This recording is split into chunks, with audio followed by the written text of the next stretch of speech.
At SheKnowsArsenal, and I'm, like, literally speechless. I just feel as though this is so predictable, and I feel like we need to have some honest conversations in this fan base for once, you know? And that's not to say that I think that's not to say that, we haven't been honest up until this point, but I think that there have been some things that we've been overlooking that we haven't addressed because it felt good and we were a point or so off of the top 4. But it's time to have some honest conversations as a fan base and not say that because you are questioning things or criticizing things, you're toxic and all of that, right?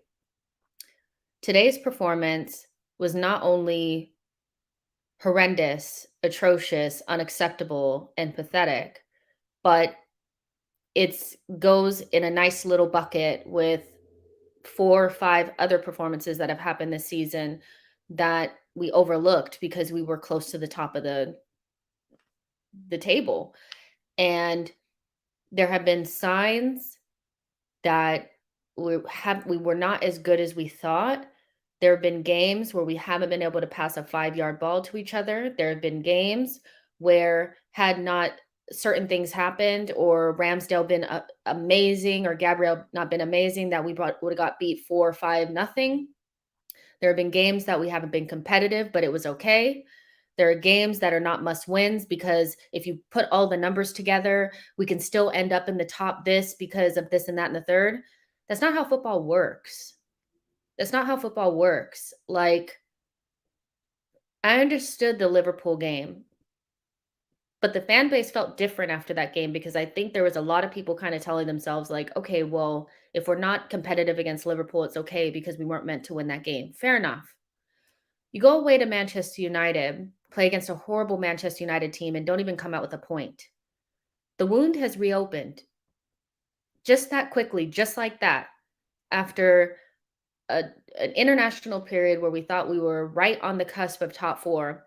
2 losses on the bounce against 2 teams that we should have got at least 2 points from. We walk away with 0, and the wound has reopened. And I feel like that comes from an underlying insecurity about whether or not we feel like we're actually improving the way that we've been saying that we feel like we have, right? And that's just my interpretation of things. That Everton performance was shambolic. From minute 1, we were timid. If we had a plan, it wasn't being executed. If that was the way that we intended to attack, then how did we think that we were going to score goals? We were passing for passing's sake. We never once tried to kick the ball over the top. Everton was playing a suicide high line, and I'm sorry, they're not Liverpool. We never once tried to kick it over the top. We were passing sideways and backwards just for the hell of it, and we went back to give it to Tierney and hope that we get something out of it, and we did. But that was our first shot on goal. That was the last kick of the first half. And lo and behold, we came out in the second half and sat back and tried to time waste our way to the end of the game. And again, it took until they had 2 goals called off and for them to eventually get a goal for us to start playing again. And then a couple of players missed chances. We gave up. Did we give up another goal? No, we didn't. No, we did. We gave up another goal, a screamer from whatever his name is, Damari Gray. And then that's when we started trying to play again. And we missed a couple of sitters. And now I hear everybody talking about how Aubameyang let us down, how Nketiah let us down, how Thomas Partey let us down. Yes, they did let us down. But you know what let us down? Whatever we decided to do from minute 1 to try to win that game. And that comes from the manager. Now, I'm not saying that Mikel Arteta is trying to set us up to fail, but whatever he's trying to do, it's not coming out on the pitch. This is not the first time that we've seen a performance like this. This is just the worst one that we've seen. Man United, same thing. Brighton, same thing. Palace, same thing. Can't pass a 5-yard ball to each other. But I'm being told that our players are all crap. That's a lie. Our players are not crap. There needs to be some honest conversations about where we are right now with Mikel Arteta. Yes, we are probably a point or so away from being in the top 6, but a point becomes 2, becomes 4, becomes 6 if we don't figure out why it is that we can't start off a game, look like we have a game plan, have a consistent attack, a way of attacking that suits our attacking players, and score goals. Arteta has not been able to figure out a way to get this attack ticking, and I get it. We're a striker away, we're an attacker away, we're a midfielder away. But it's up to him to try to figure out a way to use what he has right now. He can't wait until he has a perfect team. Arsenal can't wait until he has a perfect team. And I have suspicions around whether or not it will all click together, because I still just think he should be able to get a tune out of this team, even if it's not perfect. We were passing for passing's sake. We had no idea what we were doing.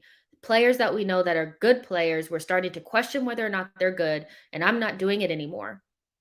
It's not toxic to have an honest conversation about whether or not we think a manager that's never done this job in his whole entire life, if he's good at coaching. Like, he brings on Eddie Nketiah, and you can't tell me that that wasn't a pointed move towards Nicola Pepe. You're not good enough. I don't like your attitude. So I'm going to bring in somebody who doesn't even have a contract anymore, that's leaving on a free. I'm going to bring him in a position that he doesn't play when we need a goal because I'm so pissed off at you. That's not the first time that we've seen this, by the way. And sometimes your pride has to go to the side if you need to win a game. But winning the game came second to him teaching Nicola Pepe a lesson. That's unacceptable. And these are the types of moves that have happened over the last 2 years that have made me question whether or not Mikel Arteta is good enough. And it's not wrong to ask questions. You know, you may not be Arteta out, maybe you're Arteta doubt or an Arteta skeptic. We don't always have to go from one to the other, but I feel like we just need to be a little bit honest about what we're seeing. And maybe it's not the players, maybe it's a little bit of the coaching. But today's performance cannot go by without an honest conversation about how we're being coached. I'm sorry. You know, another 3 points dropped, sitting in 7th, definitely close to 8th place. I can already hear the 8th, third time in a row. It's coming. The narrative is coming. And we play at home against Southampton. And I'm telling you right now, if we don't win that game, that wound is fully open and we're there again. 3 losses on the bounce cannot happen. But again, I was told that this wasn't a must win. And I tried to explain to people that, of course, it's not a must win numerically or based on points. Of course, it's not a must win. But because of where we are and the anxiety that had mounted because we had lost to United and Spurs and United had turned around and won their next games, made it crucial that psychologically this team win the game so that we can go into this run during the festive period and feel confident in what we're doing. There's no confidence on that pitch, and there's no sign in my mind that that confidence is going to return against Southampton at home. We got to get real. We have to have real conversations. And so today, this is not going to be Aubameyang missed a sitter, so that's the end of the conversation. It's not. That's not the end of the conversation because we were shit from minute 1. And I stopped looking at the field and started looking towards that sideline because my eyes instantly went to Arteta and said, so what was your plan? Because whatever you were planning, this could not be it. And if this is what you were planning, you got to go, buddy. So before further ado, there's about 100 of you guys here. Make sure you guys are liking the video, subscribing to the channel. Go ahead and get in the chat box. Let me know what you guys are thinking. This is not an echo chamber. If you guys feel differently to me, if you think that it is just the players, let me know. If you think that we do need to start looking at Arteta, say that. People are currently at the moment listing out managers that need to come in for Mikel Arteta tonight. We are definitely in that weird space where the fan base has started to turn, the washing machine is on, and the wound is open, and we need to keep it 100 and have a real conversation. Souls, hey, man. Hey, how you doing?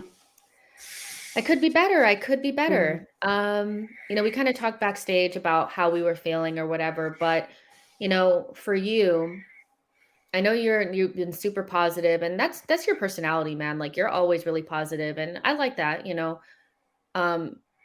How how devastating was this loss for you, knowing that Everton were in horrible form and we kind of needed to turn the tide around? How devastated were you about not even the result, but the performance from how it started from minute one? This was shocking. I think it's not even this game, and I think a lot of people are asking on Twitter what's made me become a little bit more skeptical about what Arteta's trying to do, and that is more to do with when we look at the Brighton game, that was an opportunity to get top four. Then we look at the Crystal Palace game, that was another opportunity to get top four. We look at the Man United game, another opportunity to get top four. And guess what was tonight was another opportunity to get top four. And guess what we did? We bottled every single one of them. And the thing is, I've talked about mentality and I've talked about, I do think there's a culture change, but how much of a culture change we've had, we'll find out this season. And for me, I think there has been in moments, but I feel like we can't consistently keep our mentalities up. And the other question is, if Arteta is telling these players not to sit back and they're sitting back after scoring a goal, then the question is, how much do they buy into this? How much are these players really listening to him? And if they're totally not listening to him and they're ignoring his instructions, then that's a bigger concern than we can ever make. That is losing the dressing room. That is losing your players. That is the definition. They may not be throwing a hissy fit. They may not be, down tooling per se, but they're refusing to do what he wants them to do. And this isn't the first time we're seeing this. Even against West Ham last year when we somehow managed to pull it back to 3-3, Lacazette came out and said, we didn't listen to Arteta in the first half. And I'm like, so the issue that I have is this is where I become very split because I'm like, okay, so what Arteta wants to do probably works. But it's one of two things. Either the players aren't good enough to understand what he wants, or Arteta's not as good of a communicator as we made him out to be. So the question then becomes again, what do we do in that situation? Because I'm not going to sit here and go, Arteta's a bum or Arteta's a bad manager. I just feel like he needs, like a player needs a loan move. I feel like that's what Arteta needs. He just needs to go somewhere where maybe he's not in the limelight, learn his trade, learn if this happens, how do I actually manage the situation? And then maybe come back. I don't know. But I do feel we've come, and I've said this to you, where I feel like we're in a similar situation to what Ollie is at United, where he got the team to where he needed it to be for United to then push on, but he just wasn't the manager to push them on forward. And I feel like Arteta may be in a similar situation where because of Arteta, we've been blessed with the squad, but he's just not good enough to get the best out of it. So maybe I've said it's an evil that had to happen. It's one of those situations where it's a bad situation that needed to happen to get us where we needed to be, because now we look like an attractive proposition. But before we didn't, we were clueless. Maybe Arteta's more suited to do the Ragnick job where he needs to be a consultant more than he needs to be a manager. Maybe that's what his actual field is, because his talent ID isn't bad because he pushed on Ramsdale, he pushed on trying to get in, Ben White, etc. So maybe he's got eye for talent. Maybe that's his forte. That's where he needs to be. But I just feel like it's too early for him to be in a job like this, and I think the questions now need to be opened. And that's the thing, you guys, is we're asking the questions, but often when you ask the questions, you're stopped at the pass and said, "Don't talk about that. It's toxic. Talking about it is toxic." I don't think it's wrong to start asking a little bit of questions, because personally for me, I'm not completely convinced that all of this is the players and there's no culpability from Arteta. And I get that every manager makes mistakes, but the level of performance that we're getting day in and day out is not, for me, conducive to us building a solid foundation. What we've basically done is we've replaced our back four, and they're better defenders than what we've had. But in terms of our chance creation, our ability to keep possession, the way that we create chances, none of that has really changed or become better. And not only that, now we're scoring goals and sinking back into this shell. And it's strange. It's really, really strange. Andy Wayne says we are always going to go through a bad run, and we're still 2 transfer windows away from competing for top 4. We just got to roll with it and go again. I guess why I think that this particular mindset needs to be challenged just a little bit is that even though the results are not always what's so important, it's about the performances and what we're seeing on the pitch. Do you see progression with this team in terms of the way that we play? Do you see real progression in terms of, because remember, other managers have come in the last maybe 2 or 3 weeks and they saw instant changes within the way that they played, where it's not really like we have to look through and pick through, the garbage to kind of see if we see something here. It's still a little bit inconclusive how much we've improved really under Mikel Arteta. And that's not based on results, that's based on what we're seeing day in and day out when we're performing. So I feel like although in general, we are 2 transfer windows away from competing for top 4, I'm not convinced that that has much to do with Arteta. I think that that's a separate conversation, but do you want to kind of key in on that a little bit before we kind of go into the game about this is just a bad run and we're 2 transfer windows away and we just have to roll with it without any sort of evaluation on the manager at all?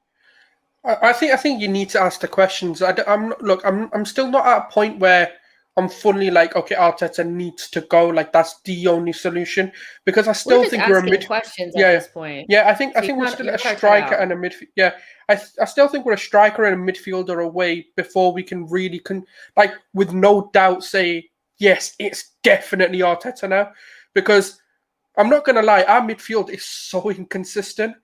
But that could be down to Arteta, or it could actually just be that Partey and xhaka are just that bad, or whoever plays in midfield is just that bad.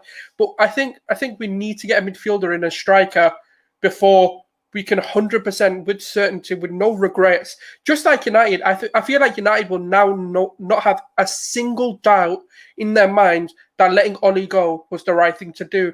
But I do feel like we may have doubts if we let Arteta go now without maybe giving him a midfielder and a striker.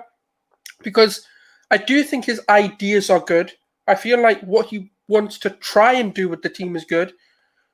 But it's difficult to scope out where it's going wrong, because I think it's the easy thing to do is to blame the manager in any situation, because they hold the key responsibility to how the team plays.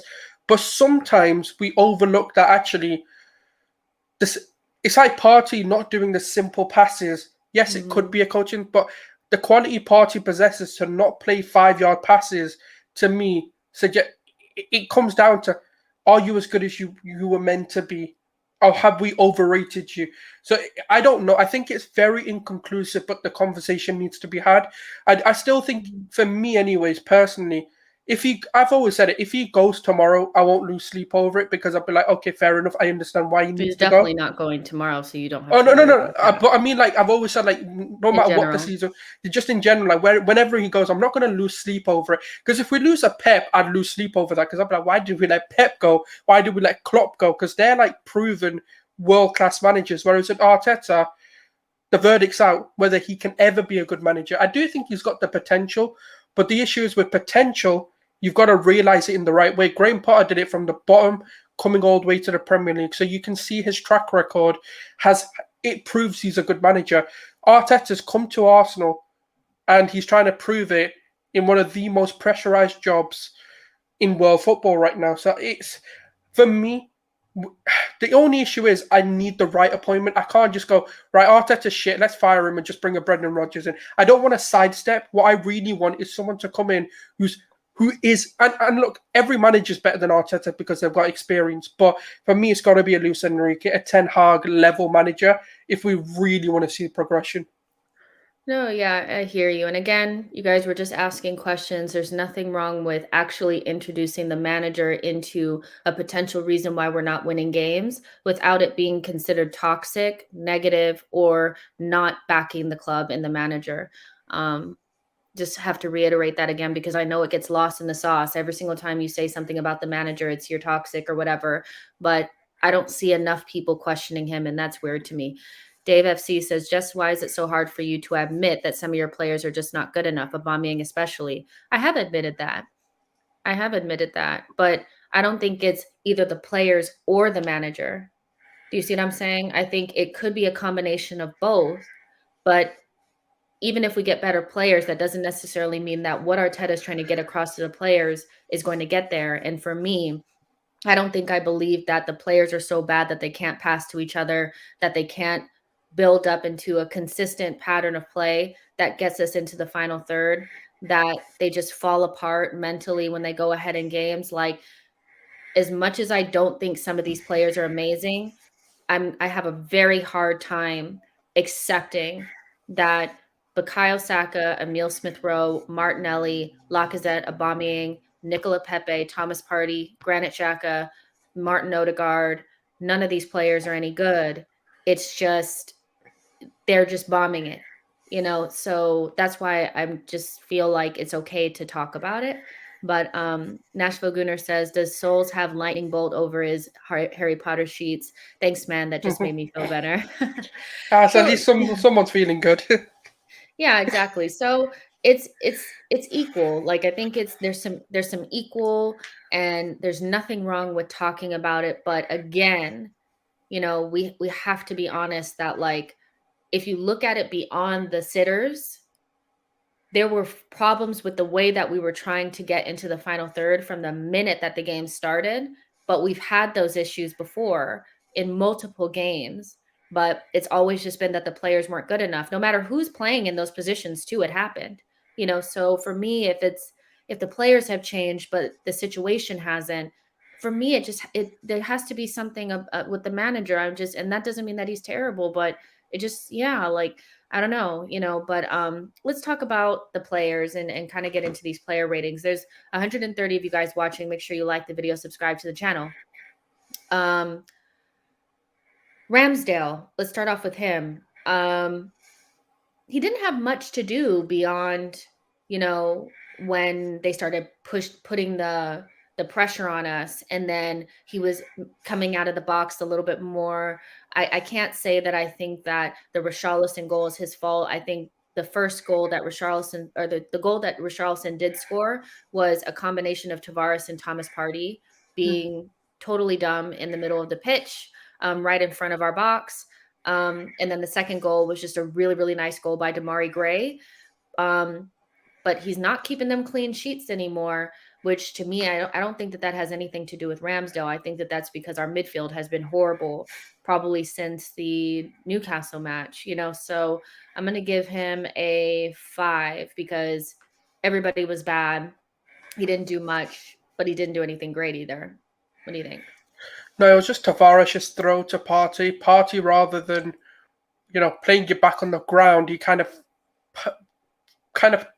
back up for a header, which is always a risky thing to do, especially when you're under pressure. To header the ball back to Partey was always going to be a bad thing. But so I can't really blame even Damari. That was just a brilliant goal. Like, it hit the post and went in. That is like as to the corner of the goal you can get, which is it is near impossible for keepers to save those kinds of shots. So I can't blame him for anything. I don't think he did anything that really put us under pressure either. So I would just say, yeah, a standard 5. I just don't think he did. He didn't need to do anything.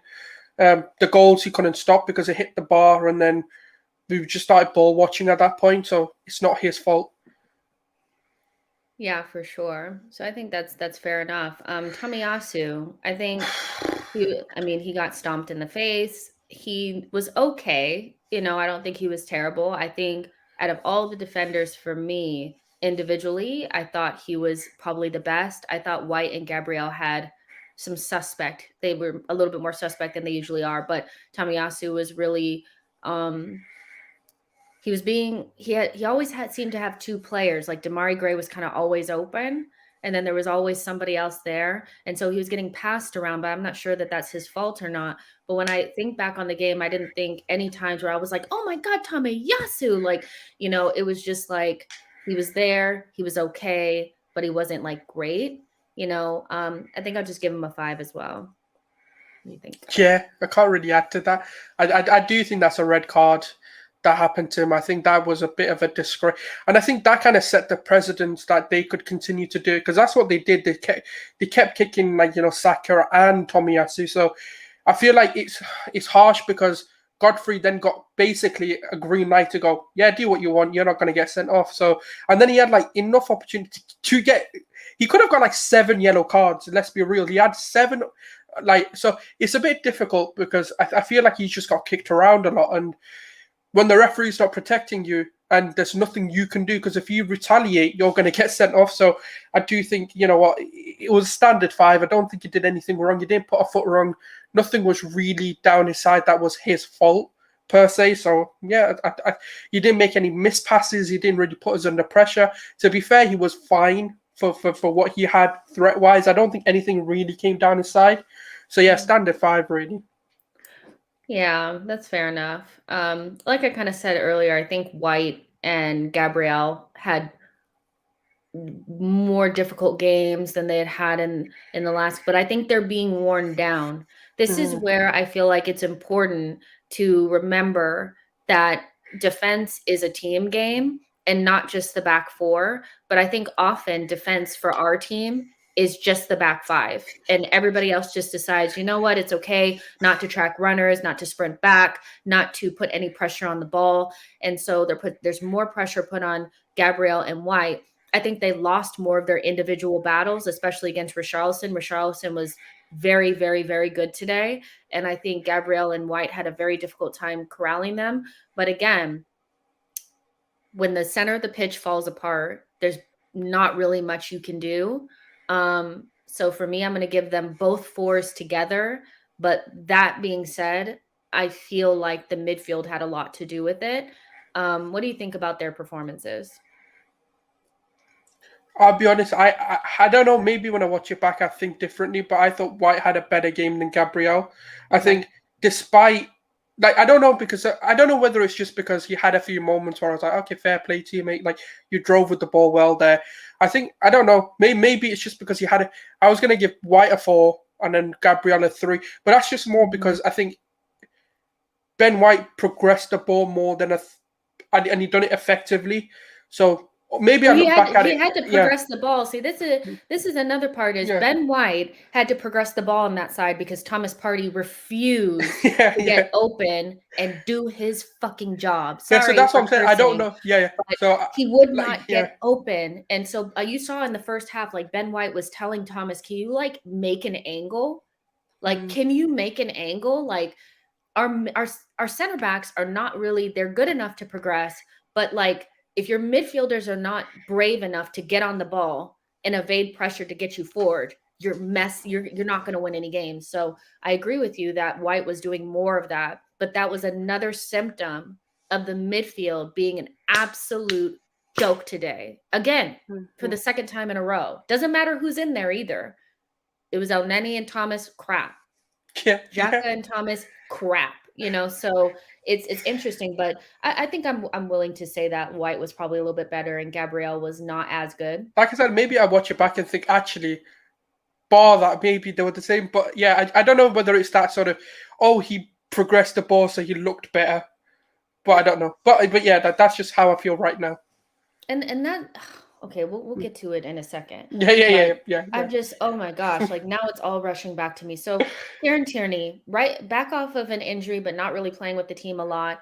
I noticed that because we had Granit Xhaka and Kieran Tierney back in the team, we decided to go back to kick it to Tierney and hope that he crosses it in. We did have one good cross that got to Odegaard, but I think for the most part, our left side became more of the focal point again, which I had kind of gotten used to us doing things on both sides. I felt like, ooh, that trauma again from going off of that left-hand side. Tierney didn't have his burst. He really didn't, like that burst to get past whoever was on that side. He couldn't get past them.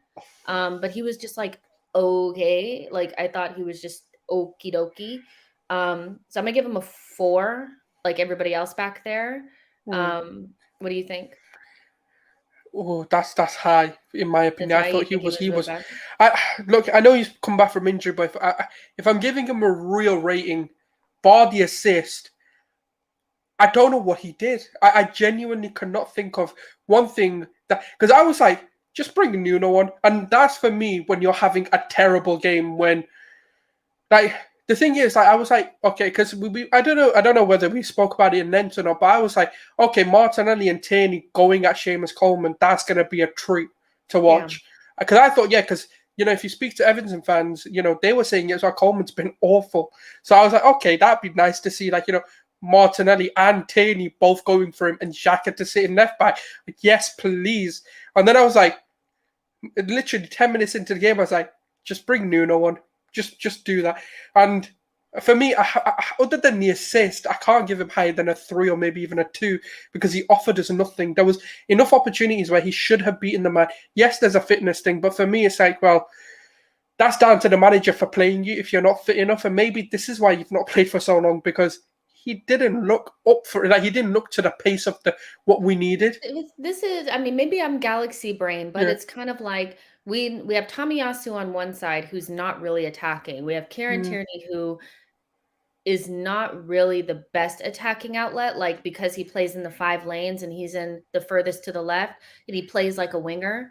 He's lost a step. So it's almost like not having another attacker there, Yeah. especially when you don't have Emile Smith-Rowe. So it was kind of like, I don't know. We need to rethink these fullbacks because if neither of them are good in the final third, then I feel like there's no point in having them go so far forward. And we should push our midfielders up more so that they have a part in the attack, because it's just everybody's back and nobody's good enough to do anything going forward. But I hear you about Kieran Tierney. I think let's come to a compromise and say 3. Is that good enough? Because he did get an assist. Zamir, thank you so much for a super chat. But Zamir says, we need to put pressure on this dinosaur owner. He's enjoying in Missouri. We want him to sack his coach. He's not good enough, and he's arrogant and naive.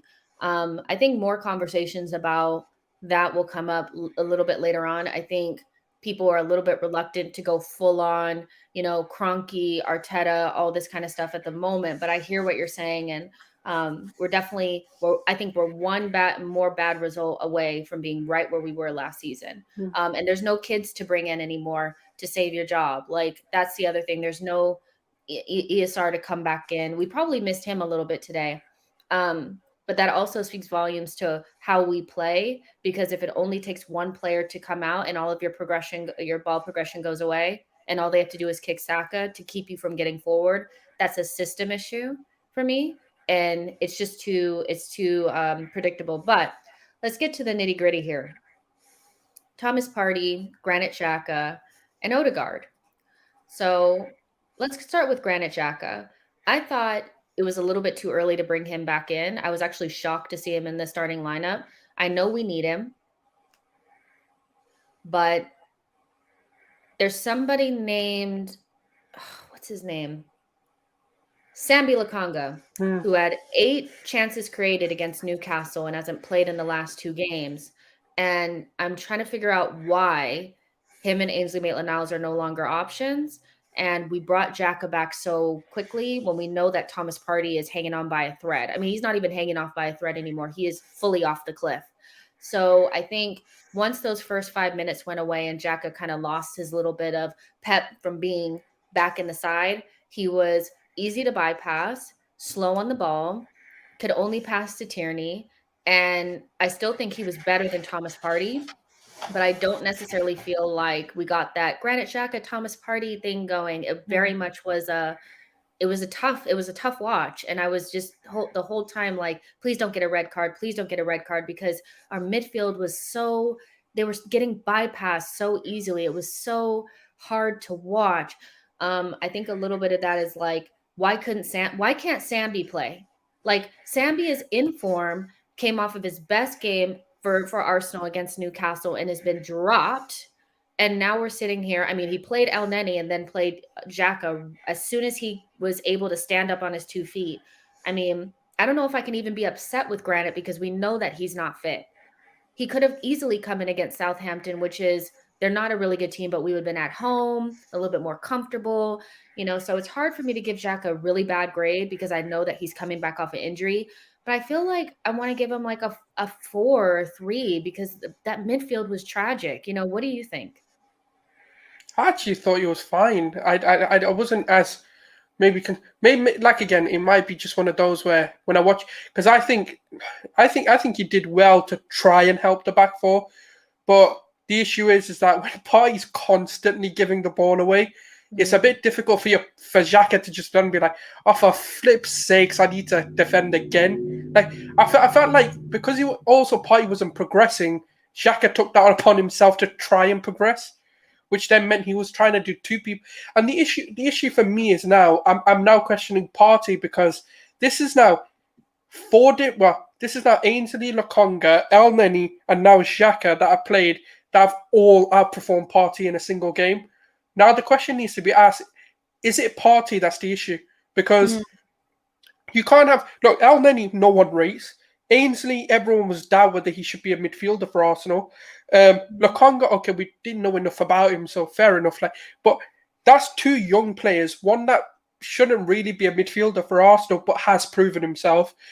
Xhaka, who everyone wants out of the club, and El Neni, who's meant to be a bench warmer, that have now all outperformed you massively in games.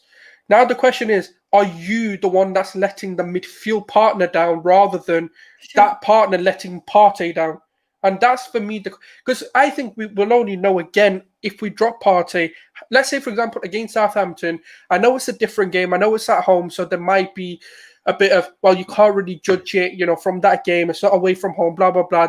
The variables aren't the same. But if, let's say, Xhaka comes in next to Lokonga and we have a better midfield game, then for me, that does prove that actually maybe Partey's the issue. But again, I know it might sound hard, but I do think Xhaka had an average game for me. I felt he tried to intercept the ball, he tried to do his defensive duties, but then tried to progress the ball at the same time, which he was trying to do what Partey should have done because he wasn't doing it. He's then having to do it, and then he was caught out of position where he should have been in left back or covering for that left-hand side, but couldn't do that because he had to move forward. So I don't know, but I'll give Xhaka a 5 and then Partey Oh, I'm about to get on 2, Thomas 1, Partey. You'll give him a 2? -1. I don't know. I can't rate him again. This is another game I can't rate him. Thomas Partey. So here's my thing with Thomas is that I do think that personally for me, I always thought he was a really good player and I wanted him to come to Arsenal. And I don't necessarily feel any differently at the moment. What I will say is that I wanted to make sure that he was completely fine from that injury before I started saying, okay, well, I think that he's crap. So it has taken me a little bit longer to arrive at this place. So yeah, that's kind of like where I sit. But I'm just having this weird feeling that mentally he's just not right. And he doesn't look convincing. He doesn't look sharp. He looks very like foggy and like he doesn't know what his next move is. And every time he trapped the ball, it went too far. If he did take a decent touch, he always went backwards. And we know what Thomas Partey is good at. He's good at getting on the half turn and bursting through and beating that first line of press so that we can go on the attack. And when people keep telling me that Odegaard is playing like crap, I just think to myself, I'm like, how do you expect Martin Odegaard to get the ball if Thomas Partey is unwilling to break that first line of the press, get on the ball and pass it into his feet? There's nobody else on the team that's better than finding Martin Odegaard than Thomas Partey. And it has to be in between the lines. It has to be fast, it has to be decisive, and it has to be convincing. And he was none of those things today. You could tell that maybe that interview was in his mind. He's just not confident. And then, he got worse and worse as the game went on and people kept going in on him. And I'm asking the question, why was he still on the pitch? Why was he still there? If he had brought in Sambi, and I'm just saying this is hindsight or maybe me projecting or this is a hypothetical, but all I'm saying is that I don't think Sambi could have done a worse job than Thomas Partey today had he came in at halftime. Sometimes you need to save players from themselves. I know that we want to play him through this form, but I thought that he would come in today and look a little bit better than he did. He actually looked worse than he did against Manchester United. He was second guessing himself more. His passes were so loose and so soft and so bad. He wasn't really defensively, he wasn't there. And I just think he's rattled. Like, I think he's so rattled that he needs some time out of the team. He needs to sit. And I want to see, yesterday I said on the preview that If he had another shitter like he did against Man United, he has to come out of the team, and you have to bring Sammy back in a home at Southampton, because at this point the midfield is just it's tragic. And I think a lot of, like what you said, a lot of our midfield issues stem from Thomas Partey not stepping up. You know, he has to be that person that gets on the ball. I mean, Ben White was standing there saying, "Can you freaking make an angle?" And he was going, no, because I don't think he wanted to lose the ball. I don't think he wanted to be responsible, and that's not good. We need somebody who's confident, ready to get on that ball. And it was just a shambles for him. So he needs to come out of the team. He needs to sort his life out. And Mikel Arteta, I'm asking you, why was he still on the pitch? If somebody definitely needs saving from themselves, you need to take them out. And so it's still, for me, something that needs to be looked at, because in-game management is something that I think that Arteta was getting right. But as the games have gotten more difficult and more stressful, he's reverted back to his old ways of not making decisions at the right time, not making decisions at all, and making poor decisions overall. I'm going to give Thomas Partey a 1 today. I thought I could give him an A, not applicable. I thought he was an abomination. And both of the goals that they scored, you could have attributed to something that he did. Both of the goals that they scored. So he was an abomination today. Sorry. Oh yeah. Oh, he was. Yeah. I just think I think you're right. I think he just needs the same way what he did with Aubameyang, where I think Arteta made it abundantly clear, because as soon as Aubameyang missed against against United, he hooked him off, and then he didn't play him in this game. So he made it abundantly clear to Aubameyang, look, your performances aren't good enough. And I think that's a good thing to do sometimes. I think sometimes the manager does need to take that stance, because he has tried to play Aubameyang into form. It hasn't happened. I think that's now what we need to do with Partey. I think Partey needs to just sit on the sidelines and just look. Sometimes a player just being on the bench, just watching the football, just gives them a different hunger. He's like, oh, why are they doing this? Why are they doing that? Let me come on and fix this. And then they just get this weird ego again that sometimes you just need. And I think that's all it is. I think, I don't know, maybe we're wrong. Maybe it is a system issue. But this is the other question. It's like, with his form, is it Arteta or is it Partey? And it's difficult to tell right now until we bring Sambi in. And if Sambi does his job, then I'm like, okay, it's not a system issue. It's just Partey being shit. It's a hard one to call. I don't know what to do at this point, because I've never seen anybody capitulate in the way that he has. And for me, what I prefer is, I know that this may sound like, well, if he lost the ball, you'd be upset. But what I like about Sambi is that he never hides. He never hides. Even if he makes a mistake, he still tries to get the ball off of that back line and make something happen. Thomas is hiding. Equally, both things could be detrimental, but at least you have somebody trying. S says xhaka and Partey both got 6.5 score on SofaScore, but now it's cool to hate Partey, I guess. SofaScore gives some weird fucking ratings. SofaScore doesn't have anything to do with our eye test. Everybody, I mean, you can't tell the fan base that they're all deluded and they don't know what they're looking at. Thomas Partey was atrocious. And not only that, he was atrocious against Man United as well. That's hard coming from me, because I'm his biggest fan.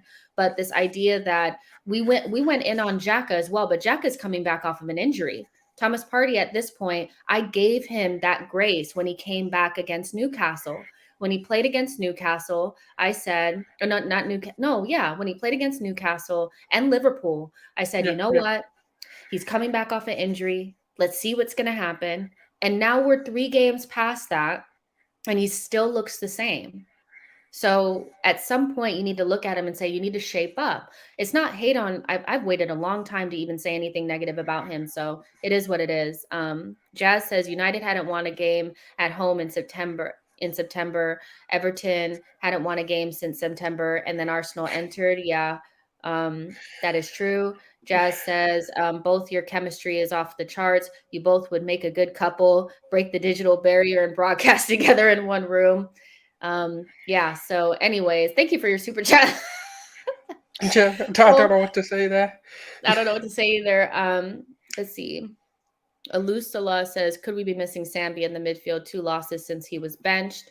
I think you have other issues with Sambi there because he's a little bit younger and naive and a little bit He's a lightweight, but bit weak. Yeah. yeah, he's a little soft, but I can't say that I think that Thomas looks so much stronger, and I can't say that the one mistake that Sambi maybe would make in a game is so much worse than Thomas not even trying to show for the ball, because Sambi, the 9 times that he does make it work out of 10, we're gonna get forward.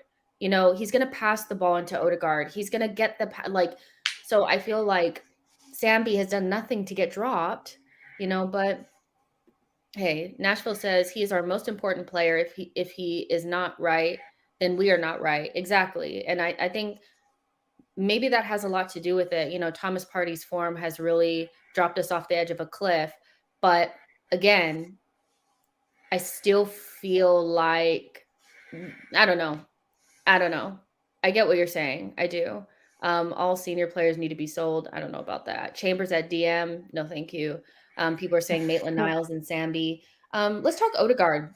I thought, honestly, he had a good game. I think he was good despite the fact that the rest of the midfield was garbage. I saw people saying that he was bad, but I was like, how dare you? He scored 2 goals in the last 2 games and could have had 1 if Aubameyang had not intervened against Watford. Oh, yeah. He is showing signs of somebody who may not be perfect, but has the ability to get into the box and add goals to a team that is suffering. And I do feel like there is a connection between Thomas Partey not getting on the ball and Odegaard not being able to influence the game. Does he need to work a little bit harder? Of course. Is he slow? Yes. But I think Odegaard was arguably probably our best player on the day. You know, Saka couldn't get on the ball because he was getting kicked like he was being kicked. You know, but what did you think about Martin Odegaard and his contributions today, despite the midfield as a whole maybe not having the best game? Oh, yeah, like Odegaard's my guy. I've said it to people. I'm not getting ahead of myself, obviously, because I don't think he's been that good either, but there's a lot to come from him. I think we forget because of how mature he plays, or he tries to play anyway, that he's only 22, 23. Like, he's still quite young, even though he's experienced. He's such a weird one because you shouldn't be this experienced for how old you are, but he just is. And I feel like he was offering us the movement we needed to try and break down these sort of Everton kind of sides where it's a high line, but it's a low block, but it was just a weird hybrid between the two. And every time he got on the ball, something happened. That's the positive with him. Even when, you know, Saka was getting beat up, he then came onto the right-hand side to try and support that side, should we say. And then obviously he was also doing his duty in the middle. He was making late runs into the box. I mean, to be fair, the only criticism I'd say, he could have had 2 or maybe 3 goals this game. But besides that, I think he did what he needed to do. I think was it him that I think he created? You know, who created the Eddie Nketiah's chance? I can't even remember now. I can't remember. I can't remember. Him kicking it to the back post, was it not? Yeah, And because I think it was him. But anything that we did good in the final third, he had something to do with it, despite the fact that the people behind him were not able to. I mean, we lack movement off the ball. Our players don't move. I've noticed that, and maybe it's a little bit of like that, oh, we want to do positional play, so we don't really have a lot of people moving, and it's the ball moves and all of that. But like ultimately, we need some movement in and around the ball. And it was Saka's cross. So we just don't have any of that. I think Odegaard was good, and I'm going to give him a 7.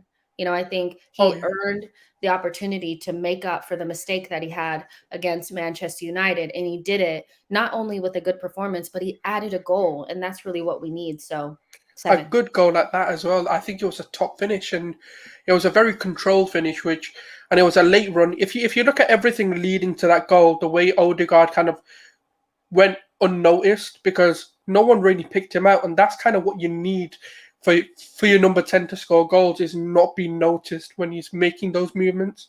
And I think, to be honest with you, it was Lacazette that really made it hard for Odegaard, because Lacazette was behind Odegaard every time Odegaard got the ball, and I think Odegaard had nothing to pass to. And that's also, as much as he had no one to pass pass it to him, he had no one to pass to, which was then another issue. He had to hold the ball, wait for Lacazette to then run forward, which for some weird reason, Lacazette wanted to stay on the edge of the box and not really get into the box. And that made it harder for Odegaard. So I do agree. I think given the circumstances that Odegaard had to deal with, I do think it was like a 6-7 performance. I think he was arguably our best player of the night.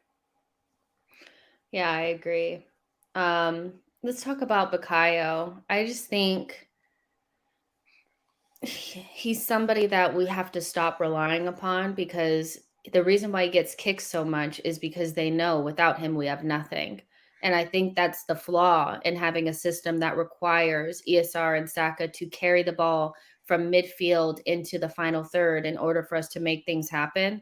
We just don't have enough people that once we get to the halfway line, the system just says, you know what, I'm done working. Just go do it, and it's very difficult for me to really see how we anticipate or how we envision goals happening if Saka and ESR are not available. We play them to death. They're always injured. And it's just kind of like, we can't possibly give them a rest. And I feel bad for Bukayo because he's just getting kicked.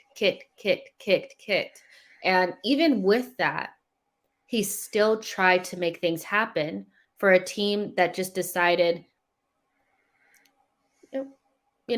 he still had some good crosses in there. He tried to have some shots, but he had the shit kicked out of him. And so it's hard for me to be upset at Bukayo. I don't think he had his best game, but I have a hard time understanding how we'd get the best out of Bukayo if everybody else is playing like shit, So for me, I'm going to give Saka a 6. Not quite as good as Odegaard, but definitely better than some of the other players. And I just hope we find something. The system evolves beyond ESR and Bukayo Saka needing to save us. For us to do something. Yeah, and I think this is why I think as much as I want Martinelli to play games, his true position's in the middle because we're having to go to Saka to make something happen. I don't think Tierney or Martinelli did anything this game that really meant they had to focus on that side. They knew as soon as they didn't need to kick Martinelli because he was like, well, nothing's happening there anyway. So it meant that the pressure was then put on Odegaard. But then the issue with Odegaard is that because of where he plays, he needs the striker to make movement, whereas Saka can kind of get to the byline and whip a ball in and hope someone's there. But then for some, I don't know what reason, again, it comes down to Lacazette not wanting to be in the box. There were so many opportunities where Saka crossed the ball in. I was like, just imagine we had Calvert-Lewin. Just imagine we had Vlahovic. Just imagine we had a striker. And the thing is, I don't know what it is with Lacazette and Aubameyang. They just don't play like strikers anymore. So I think that's what made Saka's life a lot harder because I think Tommy offered enough support. But it was just the fact that every time Saka touched the ball, got past maybe a player, then they were like, yeah, let's just kick it. And this is why I was getting frustrated because I go, as much as I don't want to blame the ref, it's so hard. Like anyone who's played like any level of football knows it's so hard to play a game of football when nothing gets given. Like there's nothing to stop the player from kicking the play. Because Godfrey, at least 7-8 times, right, kicked our players. At some point, you've got to be like, right, okay, I'm going to have to book you. I know you stepped on a man's face. I didn't book you for that. But now I've got to book you. It's like, come on, like at some point, you've got to book the player. So I think that's the reason why Saka had no look. Because, like I said, Godfrey just had a green light to go, yeah, kick the player as many. Until he doesn't die, until he's not dead in a grave, you're not getting a red card. Like, it doesn't matter. You can injure him, break both his legs, break his arms, dislocate his, do whatever you want. Until he's not breathing, you're not getting a red card. So go ahead. Just do what you want. And I felt like that's what it came to. Until he didn't get injured, until he didn't break a leg or something, there was nothing being given. And if Godfrey had been booked earlier, I feel like Saka then can actually play football rather than be in a wrestling match with someone. So, yeah, I think that's where the frustration for me came in. So, yeah, I think Saka for me, I'd say a 5 because despite being kicked around, he still didn't do enough for me to say to put him in similar bracket to an Odegaard yet, but a very good, a good performance given the circumstances, but a 5 for me. Okay, let's move on to Martinelli. I think another person that suffered from us just the thing about our players that are more big space runners that need to run in behind that are best when they're pressing. I mean, we didn't press at all. Let's just say that we did not in this game. Fundamentally, we did not press, and that's one of Martinelli's strengths. I think we just neglect the fact that we have three attackers that if you played them into space, I mean, again, Everton was playing a really high line and we never once tried to pop it over the top to Martinelli, play it into space and behind their fullbacks. It was just very much pedestrian passing back and forth, doing this across the pitch until we got up to the halfway line and then forgot how to play football.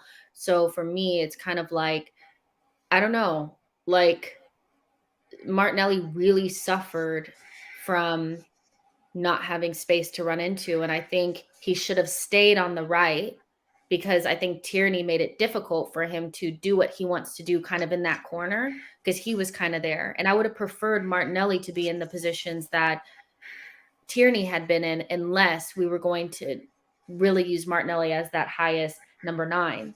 It was just weird, and I don't think he had enough influence on the game, not because he's not good, but because he didn't have any service, and I don't know. It's weird. If you're gonna play Martinelli, you need to have some way to release him into space and behind, and that's where he's best. He did some decent hold-up play. I thought he was very secure on the ball on that side in the beginning, but his game is not being secure on the ball and passing it backwards. His game is in behind the defense and running hard at them and making them shit themselves.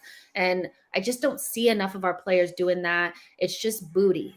So for me, I think Martinelli really suffered, but I don't even think he had a shot, and that just shows like he just wasn't enough in the game. So for me, I have to give Gabby a 4, not because but I don't really think a lot of it had to do with him. I just think you moved him off of the right-hand side where there's more space to run in behind. Like if Saka had been on the left, maybe, and Martinelli had been on the right, I think you could have played him into that space and behind because Tomiyasu had plenty of space to kind of pop that ball in, but we're always looking for Saka's feet. We're always looking for feet. Feet. Just play it over the top. Like I can't. He's going to get a 4 for me. But what do you think? No, I agree. The issue is just like, I do see him as a striker now. I don't really see him as a winger. I don't know. I don't really know what to say anymore because it's a bit difficult because we didn't give him any service. And I think the one time where he kind of had half an opportunity, you could see what he could do because there was a moment where we got him in behind. He got past one, but then I can't remember who the Everton defender was, but then he kind of just put a block in. But you could see like that caused a lot of issues for them. And we didn't do it enough. We didn't do it enough. And I said it like, I was like, yes, Teddy and Martinelli on Seamus Coleman. We made Coleman look good. That's the embarrassing thing for me. And it's like every opportunity. The issue is, what I don't understand is like, xhaka to Tierney worked, right? So he played a ball into Tierney crossed it in, that worked. And then we never seen it again. We never seen that kind of ball being played again in that game. And that was like, if we constantly did that, one of them would have found Martinelli and we would have had him in behind. There was opportunities where Partey could have flinged it over the top for Martinelli. Didn't happen. xhaka could have done that multiple times. Didn't happen. So yeah, no, I have to agree. I'd say a 4, not because of him, but because more of the fact that nothing got to him, that he didn't get the ball enough. At points I forgot he was on the pitch because he just didn't touch the ball. Yeah, for sure. Callum from I forget what the name of your real channel is. Oh yeah, Coppish. Coppish, yeah. And the Sanderson show is in here. I do if you're still in here, Callum, can you just tell me from your perspective as a Liverpool fan? You're usually pretty fair. You have your little bit of banter, but you're usually pretty fair. Do you think it's the players or the manager, or what do you think? You know, do you think it's coaching? Do you think we're playing to our players' strengths? Do you think the players are just letting the manager down? What do you think? Callum has really nothing to gain from it. Usually a pretty fair Liverpool fan, you know, so I'd love to hear from his perspective what he thinks is going down. But yeah, Martinelli is one of those where I think he just suffered from no service. And if you don't play to your players' strengths and you say, you know what, I want everybody coming to feet, passing backwards to each other and doing these unnecessary passes instead of doing the things that hurt the other team, what do you expect? You know, I think sometimes I think Arteta's overcomplicating the way that we play. Lacazette, I could easily give him a 2. You know, I just think he didn't offer us much, you know, and this is why you give Lacazette always gets these little purple patches here and there, you know, like 1 or 2 games where he plays okay, and all of a sudden you remember why we just desperately need to move on from him. He just offers very little. He wasn't getting on the ball really. I don't know if he was like disappointed that Aubameyang wasn't out there and maybe they can only play with each other. I don't know. But he just was nothing. He didn't do anything. I could just move on very quickly from him. And he easily gets a 2 for me. What do you think? He's another not rating because Yeah. he's a striker that didn't play a striker. Like I don't even know what his position. It was like he got to the edge of the box and goes, I don't really want to cross this line into the box where I'm meant to be. Nah, allow that. Forget it. I don't want to score goals. It's like, I don't know what it is with him. It's like he doesn't want to score a goal this season. Is it because you finally get the move you needed? Because I feel like he's playing to not get a move in January so he can get his big payday in the summer. Do you think he's sabotaging himself? Oh, 100. Because the thing is, like, how can you be a striker that doesn't want to be in the box? Like every single time, you was like, Taney was like, fucking get in the box, and then Lacazette was on the edge of the box, like, pass it me here, like, fuck off and move in the box, like, move into the box, please. And I'm like, nah, I don't want to do it. And I'm just thinking to myself, I'm like, you are definitely sabotaging yourself so you don't get the move in January and you get your. I can't wait. Well, the thing about it is that he doesn't need to. I mean, we can't force him out, but I get what you're saying. Callum says it's a bit of both. Honestly, when I asked, like, is it the players or the manager? Some players being soft, not fully committed to tackles, unselfish running, and incisive passing. I mean, yeah, I think that's why I think it's a bit of both. But what I see from a lot of the fan base is there's never any like merging of the two. It's all the players or it's all the manager. It's a little bit of both. But quite frankly, right now, because I know the players aren't good enough, I'm really looking at Arteta and thinking, why can't you get anything out of the attack? You know, I know we don't have perfect players, but name a manager besides Pep Guardiola that comes into a job and everything is perfect. You know, a manager is expected to get the most out of what he has. And I feel he's not doing that. And it's obvious. And it's okay to say that without just being like, well, we don't have the striker that we need. Well, I mean, he has Thomas Partey, like he has good players, but like, why aren't they playing for you? And if they're doing what you're asking them to do, why are you asking them to do that? We're losing games, you know, but that's just me. Callum says, as much as I want to banter, I find it hard to do so with you two because you're both realistic. I'll do it to the other Arsenal fans, though. Thank you. Thank you so much. Yo-Yo says, Arteta's Laka is not the same as Unai's. He used to live in the box. Let's see. Jabro says, if you don't want to fight, you'll never get a good result. I also see that we really lack the ability to go toe-to-toe with teams. It's like our midfield never really engages in other midfielders. It's kind of like, you know, I saw a lot of like their midfielders who are not very good just easily get the ball, and we were just nowhere to be found. Partey and xhaka rooted to the ground. You know, the only player that I usually see that goes after second balls is Martinelli. You know, everybody else is rooted to their spot. We let them get it and then react to what they're going to do. We're a very reactionary team. Again, I feel like that mentality comes from the manager, especially because these are his players, but I don't need to say any more about that. Usopp's Rubber Band says, I'm not Arteta in or out, but it's time for a change. Managerial and attacking line. This is not all Arteta's fault. It's not all Arteta's fault, but it's not any of Arteta's fault. That's always my point, is that of course we need a new attacking line, but why can't he get anything from what he has now? Why do we accept that it's okay for us to play this dire attacking football? But that's all I'm saying. That's all I'm saying. Callum says, "Gonna head off. Got to work in the morning. Keep up the great work, you guys, and I'll finish watching tomorrow. Smash the like buttons. Thank you so much, Callum."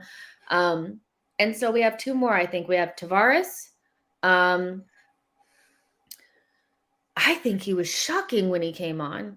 I thought he was culpable for the first goal, I think.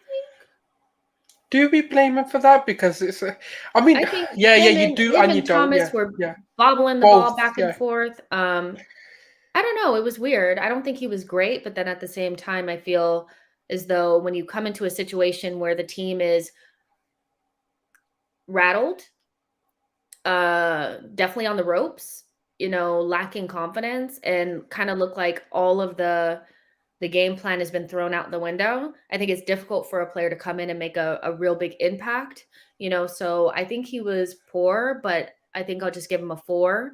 What do you think? Yeah, I mean, yeah, the goal was like, I'd say 20% his fault. It still was part of his fault, but when you've got Partey not being able to just move the ball somewhere else and kind of flick it back to you for a header, it's a little bit difficult for a player to really do anything in that situation. But I don't know. He didn't really do anything for me. I don't think he changed the game the way. And maybe it's because he only. 30 minutes is still a good enough time to make an impact, especially with what I was hoping for was that power and the pace that he offers. But I didn't see any of that, and for that kind of reason, I've kind of got to agree. I think it wasn't a 5 because we've seen him do better and have more of an impact. So I've got to do just under, but a 4. Nketiah. So here's my He had thing. a better game than I thought. You saw that Arteta was desperate to bring in Nketiah when Saka, I think it was Saka. No, it was. Yes, it was Saka, because when it went that knee-to-knee collision with Godfrey, yeah. Yeah, but then he wanted to bring it. I think there was a moment against United where he was going to bring him in, and then he decided not to, but then he ended up bringing him in. This Nketiah thing, I get it, but he's a striker, and he's not going to help us on the wing. And I feel like this may be me galaxy brain and kind of overthinking it, but personally, I feel like this is a pointed move to go for Nketiah instead of Nicola Pepe, showing him how far he is down the pecking order. And Nicola Pepe is somebody who plays off of the left, he plays off of the right. And Nketiah was not terrible, but I can't get over this substitution that he's making when Nicola Pepe is just sitting there. And I get that maybe he's not doing everything that you want him to do, but I would bet that if somebody was going to be able to hurt Everton by running in behind and potentially scoring a goal off of the wing, it would probably be Nicola Pepe and not Nketiah. That being said, he did get into in a good position and almost scored a goal, but it just feels weird that he's choosing Nketiah. I think it's Arteta, he makes points sometimes with, his substitutions and not putting in certain people. And I get that Pepe's not our favorite, but he was the obvious choice there. And I think not picking the obvious choice was pointed, and it could have potentially cost us the game. But what did you think about Nketiah? I don't think he was bad, but he's literally not a winger. It's that old saying of, if he had scored that goal, he would, Arteta would be a genius. But the fact that he missed makes him look like an idiot, and that's kind of what it is for me. And I think it's the thing with Pepe is, as much as I don't like him, or I don't think he suits the way we want to play this free fluid football, the one thing he guarantees you is a goal or an assist. He offers you a goal contribution at the least. Whereas with Nketiah, it's very difficult to say that because I don't think he guarantees you that. So when you needed the goal, when you were on the back foot, when Everton are pressing at you, what's the one thing you need? Someone who's just going to run in behind and be. To be fair, his finishing's not awful, but him as a player does slow things down. But I feel he offers a little bit more of a threat than I've ever seen Eddie do. Technically on the ball, even if you needed someone for set pieces, it's not terrible. especially on the left-hand side, I've always said it, like, I think that's his position. I think playing on the left with Tierney overlapping or Tavares at that point would have been perfect for him because he has the support, but he's also very unpredictable because he's not on the side where he can do both things. He has to use his, because he's left-footed, he has to use his left foot in a different way. So it's one of those where I would have really liked that substitution. I think we would have won the game if that substitution was to happen. And I think it's, I don't know, sometimes, you know what, you've kind of, as a manager especially, like anyone who's like been a supervisor in a team or been a manager knows that sometimes you've got to let your ego go for the betterment of the business or betterment of where you want to be to reach your objective. And I think this is another reason why I think the conversation needs to be had is, are we starting to see the cracks of the old Arteta again, where the arrogance is coming out, the guy who can't accept, you know, someone not listening to him. And I think that's why it's the perfect time to have the conversation, because we're starting to see a little bit of arrogance. We're starting to see this sort of, I'm the manager, you listen to me. If you don't listen to me, this is what I'm going to do to you, even though it's a detriment of its own result. So I think... And we're also seeing really bad football on the pitch. You know, I feel like that's like the main thing, is that regardless how you feel, that is abysmal football. And we've seen it in 2 games. And we've also seen glimpses of it in more than 3 or 4 games over the season. Like, let's just keep it 100, you know? And I hear what people are saying, like, well, how do you know that Eddie Nketiah one was against Nicola Pepe? What I am saying is that, let's be real. Like, if you needed to bring in somebody on the left wing, you probably would have put Aubameyang over there or Nicola Pepe, and he chose to put in a striker that no longer has not signed a new contract and has no business on the left wing. He literally rejected it this week, saying, no, I'm not signing. So I feel like maybe it's not so pointed like F you Pepe, but what I am saying is that when you choose not to bring in players that obviously play in those positions, and you put in players that don't play them when you need a goal, and I thought it was a system change. I thought it's 4-4-2 he's going. I was like, all right, fair enough then, because Lacazette clearly needs someone to be up there with him. I thought, okay, fair, this kind of makes a little bit of sense. Then I started seeing him play on the wing, and I was like, okay, now what are you actually trying to do here? Because I thought maybe he'd move Saka onto the left, bring Odegaard onto the right, and then play a 4-4-2 or a makeshift 4-4-2 until he makes his next substitution. But the reality was he played him as a winger, which I just didn't understand. And I don't think, no, Eddie Nketiah for me gets a 5 because I don't think he was bad. I think he did create opportunities, especially like for the Aubameyang one right at the end. I can't remember who dummied it.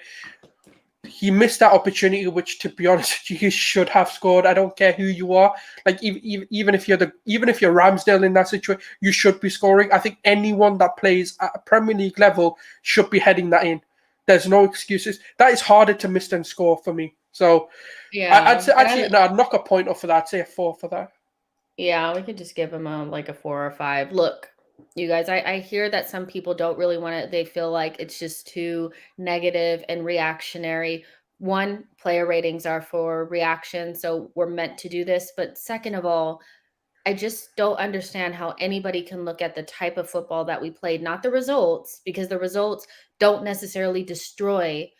We're process, right? We're a process. We're looking at things that are repeatable, that we can see, that we can kind of stitch together, that give us a clear picture, regardless if we finish where we want to, right? The football that we've played this season as a whole, and specifically these last 2 games, has got to be addressed at some point. Doesn't mean that you're being over the top. It doesn't mean that it's like, oh my God, but like, come on, like, you got to look at it, you know, but yeah, that's all I'm really saying. You know, I just feel, and I just don't really understand how it's not shade on Eddie Nketiah. He's not a left winger, and I just don't understand why you don't bring in Aubameyang or Pepe for that. But Aubameyang misses a sitter like he's been doing, you know. It just is what it is, isn't it? I think I'll give him a 4. You know, are you okay with giving him like a 4? You know, what do you think? Like less than Not that? Enough time, to be honest. I mean, Yeah. it was a bad miss. Like, I'm not going to sit here and go, that's acceptable. But did he have enough time? I think he should have come on earlier if you're going to bring him on anyway. I think if he had come on for at least 20 minutes, then I would have been like, okay, we can really judge it. But all he had was that one chance. Other than that, there was nothing in the game for him. So, yeah, I think it'd be harsh to just go, oh, yeah, because he's been shit, yeah, let's just give him a 2. But in reality, he did nothing. So by default, you just give him a 5. But then because he made the miss, I'll deduct a point for it and give him a 4. Yeah. So there you go. That is it for the players. I think we're going to give Arteta a rating. I mean, I'm just going to say straight up that I think that as much as some people like literally, I think, have this reluctancy to look at Arteta because the feel good factor is there, our points are not that bad, we're still kind of right there. I'm not seeing football that I completely am behind. And I'm of the mindset that if the football is bad and I don't believe the players are terrible, that I think it's the manager. Not only that, the mentality is piss poor. Not only are like we're getting goals and then sitting back and then letting them score on us and then trying to score again, that your mentality comes from the manager. And if he can't get his ideas across to them, or these are the ideas that he's giving them, it's piss poor. Not only that, I think he rushed Xhaka into the side. He didn't look like, what happened to Sambi? Did Sambi do something wrong? Like, you could have easily played Xhaka against Southampton, especially with the dangling Thomas Partey. And Ketia, I still don't really understand. I know some people don't think he did that bad. That's not my point. My point is, why didn't Aubameyang go off to the left? Why didn't Pepe come on into the game? And I just think he drowned in this game. Like, I think Arteta drowned in this game, and the in-game management, he wasn't able to get a grip on it. The players were floundering. They didn't seem to have any direction. They were scared, and they shouldn't feel that way. They should know how to handle the game, or at least look like they played football before.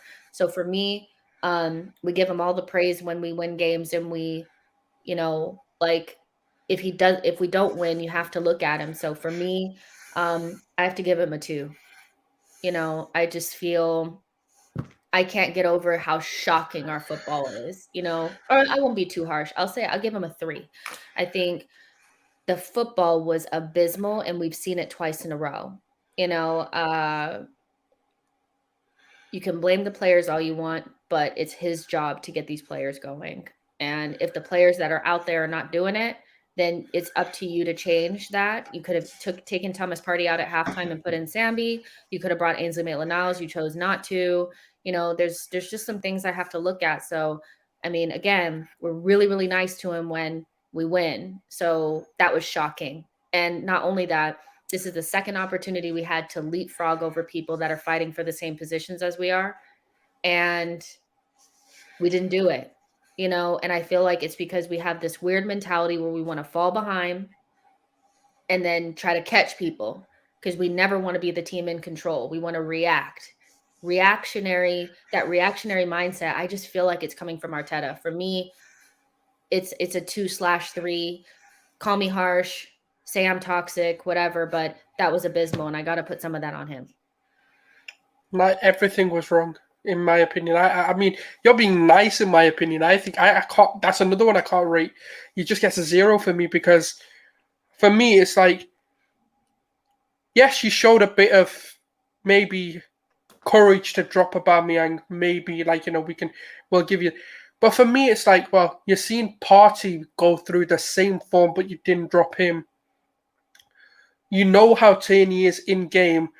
I think for me, it's like you've gone back to the Arteta everyone wanted out, which was reverting back to, oh, I'm going to bring Kieran Tierney and I'm going to bring Granit Xhaka and I'm going to do this. And it was just like back to sort of his safety net, which is, the reason why I would, like, if people want to know, like, the reason why I was optimistic was because I felt like he was doing everything right. He was, playing Sambi when he needed to. He was playing Ainsley, but then when things weren't working, he was dropping them.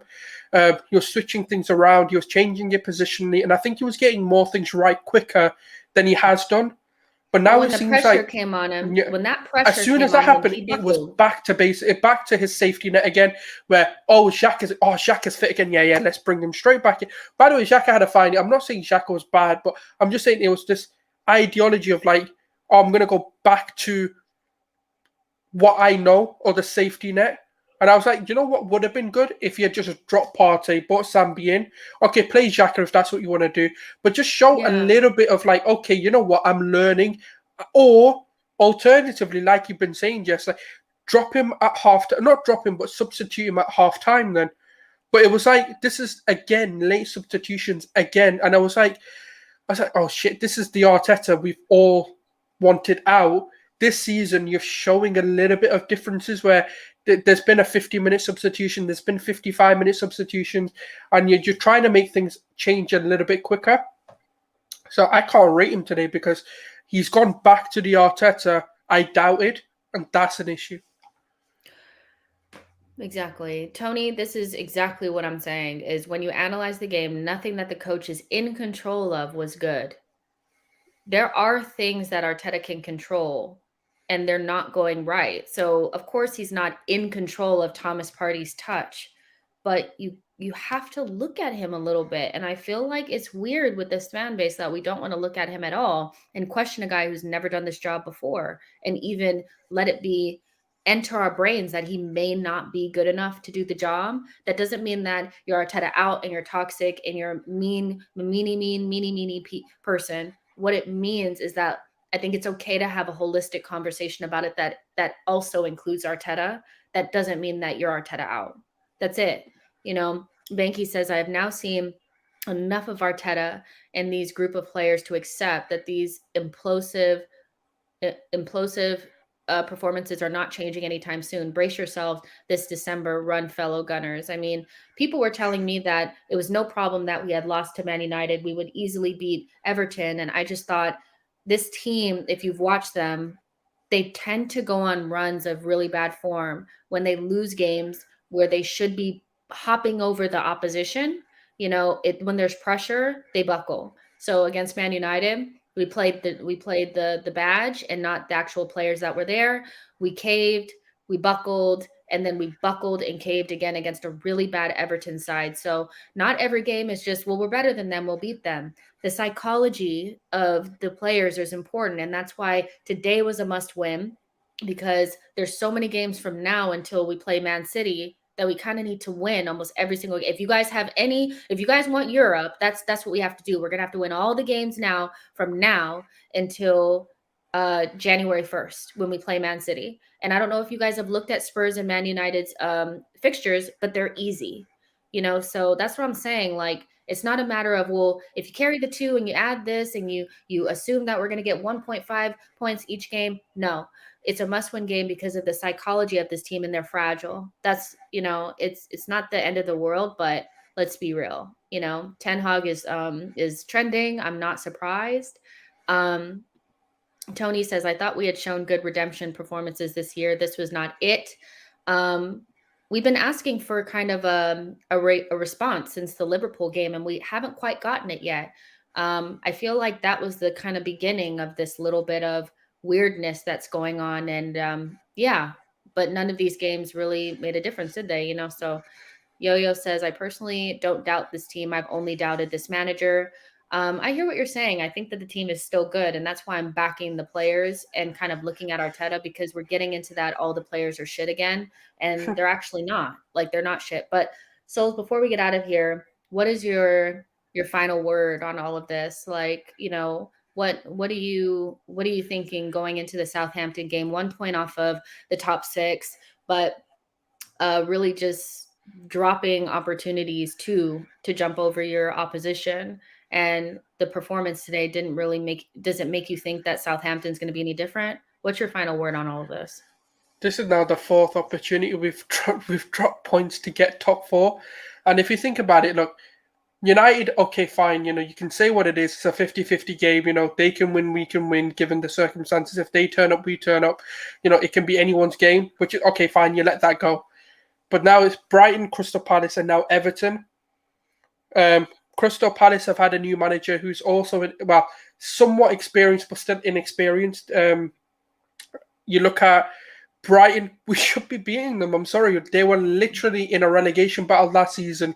Yes, they had a good start. We've now lost to Brentford, which is another game which we shouldn't be losing. And yes, I know a lot of people are like, but if you look at the context, COVID, this, that, the other, it's like, okay, you let that go. But it's like, this is now what...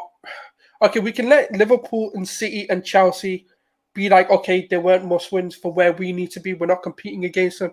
Cool. But now it's like we're losing to teams we should be beating to get top four. And now it's like every opportunity we've had to try and get top four, we've bottled. And look, my expectations have never been top four. It's not why I'm saying this, but for me, it's more about the mental side of our game where when the pressure's on us, we crumble under the pressure. And that's the issue for me. It's like when there's no pressure on us, we're one of the best teams in the league for some reason. But the minute you start to say, actually, this is a must-win game for us to reach our objectives, we just crumble. We just completely crumble. And look, it could be player or it could be Arteta. We won't know. And I think it's a combination of the two. I really do. But at the same time, I lean more towards this team is a lot closer to where we want to be than Arteta. I think the team is closer to where we want to be than Arteta being the manager that we need. And that's the issue. And you'll lose players and you'll lose player buy-in if you don't make good decisions, and you just kind of say, well, it'll all come together. No, like, I'm not sure that it does, but, even I think for me, the worst part is, rival fans felt like we should easily win this game. They did. And that takes a lot. Rival fans, when they say that they feel like you should win the game, it's because they think you're a better team, you're in a better position. And they were even shocked that we lost this game. That's how bad this was. People that are playing this down and saying it's not that big of a deal. We're only 1 point off of, we said before the season started, it was about performances. So even though our results are not that bad, our performances have not been great. So it's like, we can't just keep flip-flopping. These performances are abysmal. And the more that they add up, they don't add up to results. Performances breed results. Like if you watch, and this is the best example I can give is Wolves. They have not had great results, but every time I've watched them play, they play very, very well. And now the results are coming. We're kind of the opposite, where we were getting the results, but the performances weren't quite there. And now we're looking at it, now we're under pressure and the performances are even worse. And I'm still seeing this weird, like, well, it's just, they missed a sitter. From minute one, we were shit. So yeah, I think if we're being honest, if we were Everton fans, I think we'd be disappointed if we lost. And that shows you who played better. I think sometimes when you flip the script and you look at it as an Everton fan, would you not be disappointed? Let's say if Arsenal won that game, you'd be hard done by it, wouldn't you? Yeah, I think this is, for me, what I think that this is it's an introduction kind of for some Arsenal fans that have been kind of really positive about everything, an introduction into actually looking at Arteta. And I think Adam Vogue said that he's now an Arteta doubter, not Arteta outer. And I know we have to kind of use these silly names, but now people are looking at things a little bit closer. And I agree with Lionide that the next evaluation of Mikel Arteta will be after the Christmas program has finished. So at the end of these next games, and we get to probably Man City, we'll know where we are. At that point, if we're so far away from the top six that 4 points is too far away, that is a gap that's almost insurmountable for this Arsenal team. So for me, when we get past Christmas, I think that'll be when everything kind of turns upside down, or we can look at it and say that was just a bad patch. But the performances are not making me think that this is a bad patch. It's making me think that there's something underneath that's not right. And I don't believe these players are shit. I think Arteta needs to stand up, and you know what? He just needs to become a better manager. And sometimes that's harder to do without experience. But how many games are we going to give him? So it's just something that I think is okay to, it's okay for that doubt to enter the conversation without it being called toxic, and that's kind of the last thing I have to say about that. But there's about 150 of you guys watching. Thank you so much for joining us for the player ratings and match reaction. If you guys are just joining us, make sure that you just rewatch it over. We talked so much about everything, all the players, so like the video, subscribe to the channel. I will be back tomorrow to unpack this a little bit further. Maybe not as irate, but guys, I can't say that I'm feeling good about it. I don't think I'm going to rewatch this game and feel any differently. So I'll see you guys tomorrow. 2 shows tomorrow. One's going to be transfer related, and then the second one's going to be a breakdown of this game. And we'll probably do a 3 big things tomorrow for the late show. So make sure you guys are here tomorrow. Subscribe to the channel, and we'll see you guys. Bye.